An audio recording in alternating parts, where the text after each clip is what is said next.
Hello students, welcome back in class 7 science class, and this is the chapter 1, and today our topic is other modes of nutrition in plants. Okay, in previous video I taught you about two modes of nutrition, autotrophic nutrition and heterotrophic nutrition. हमने आपको previous video में autotrophic और heterotrophic nutrition के बारे में बताया था. Autotrophic में हमने आपको बताया था वो organism which make their food themselves, जो अपना खाना स्वयं बना सकते हैं, जैसे कि एग्जांपल आपके ग्रीन प्लांट्स। और कुछ ऐसे प्लांट्स होते हैं जो ग्रीन कलर नहीं होता है जिनमें, उनको अपने खाने के लिए दूसरे ऑर्गेनिजम्स के ऊपर डिपेंड होना पड़ता है। तो that type of nutrition we call heterotrophic nutrition. Okay, so many plants lack chlorophyll and cannot prepare their own food. Okay, so many plants derive their food by feeding on dead and decaying bodies, or by living in or on the bodies of other living organisms. Okay, so there are four such type of modes of nutrition. Heterotrophic nutrition, यहाँ पे 4 heterotrophic nutrition होते हैं। Heterotrophic nutrition आप सब जानते हैं, वो organism जो अपने फूड के लिए दूसरे ऑर्गेनिजम्स के ऊपर डिपेंड रहते हैं, उन्हें हम हेट्रोट्रॉपिक न्यूट्रिशन कहते हैं। और ऑटोट्रॉपिक न्यूट्रिशन जिसमें जो ऑर्गेनिज्म जो है अपना खाना स्वयं बनाते हैं, जिसमें ग्रीन प्लांट्स आएंगे। यहाँ पे जो हेट्रोट्रॉपिक मोड्स ऑफ न्यूट्रिशन होते हैं, ये there are 4 types of heterotrophic nutrition: saprophytic, parasitic, symbiotic or insectivorous. Okay, so first we read about the saprophytic nutrition, feeding on dead and decaying organic matter.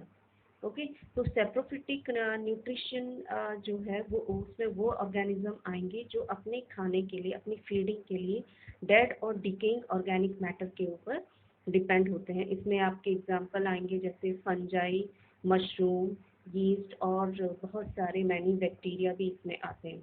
Okay, you may have seen umbrella like whitish structure growing on the rotten would during the rainy season, आपने देखा होगा mushroom. Okay, तो इनमें जो है saprophytic nutrition होता है। और दूसरा आपका सपोज हम ब्रेड लेते हैं and keep this piece in a moist warm place for 2-3 days. अगर हम उसको 2-3 डेज में मॉइस्ट प्लेस में रखते हैं तो what do you observe? You will see white cotton growth on the bread, and this cottony growth is of fungus. ये cottony growth क्या होती है? फंगस, और इसको हम bread mold भी कहते हैं। तो इसमें भी saprophytic nutrition होता है, इसीलिए फंजाई में saprophytic nutrition का एग्जाम्पल है fungi. Okay, now the parasitic nutrition. Parasitic nutrition क्या होता है? Second type of heterotrophic nutrition is parasitic.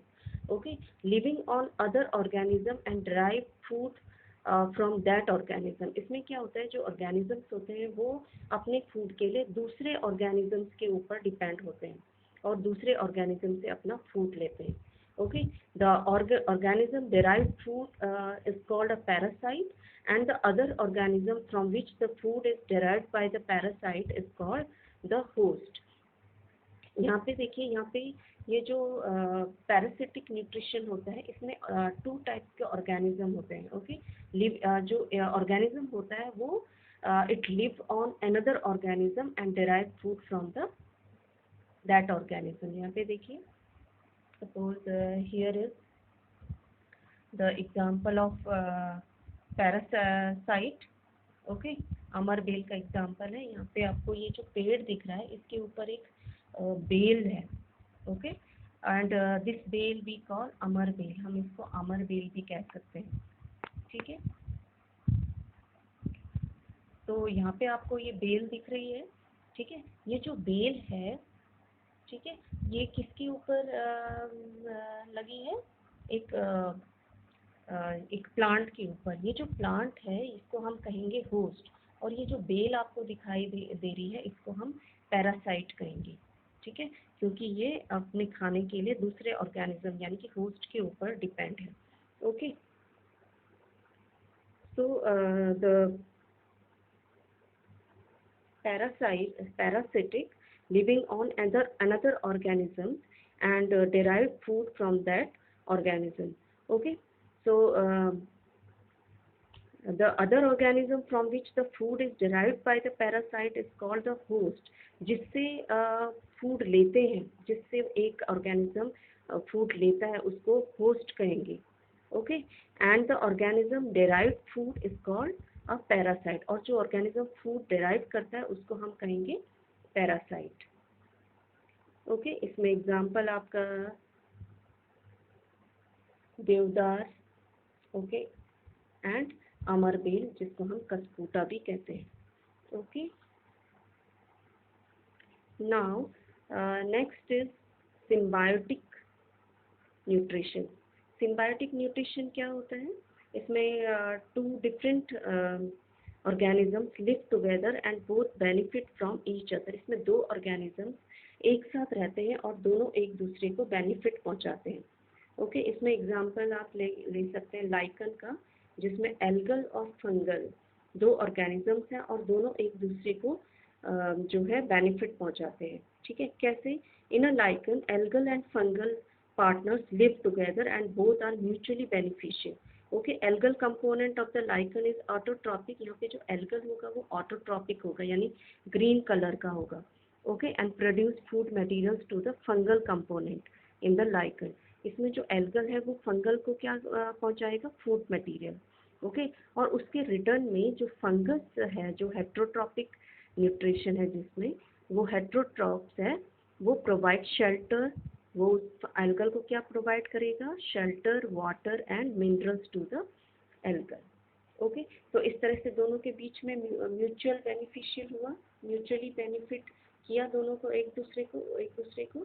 So the symbiotic, the different organism live together and benefit each other. तो lichen में दो organism एक साथ होते हैं, एल्गल और फंगल. एल्गल उसको फूड कंपोनेंट सप्लाई करता है और फंगल जो है वो उसके बदले में एल्गल को शेल्टर, वाटर और मिनरल्स प्रोवाइड करते हैं.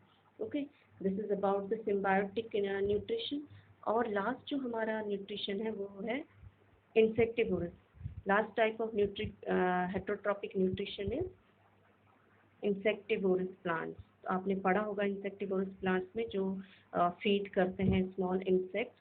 ठीक है. इसमें एग्जांपल आपका फीचर प्लांट आता है जो पिक्चर लाइक जिसका शेप होता है. एंड इसमें और एग्जांपल ले सकते हैं आप Venus fly trap, sundew plant and bladderwort. Okay. So these plants are called insectivorous plants. Okay.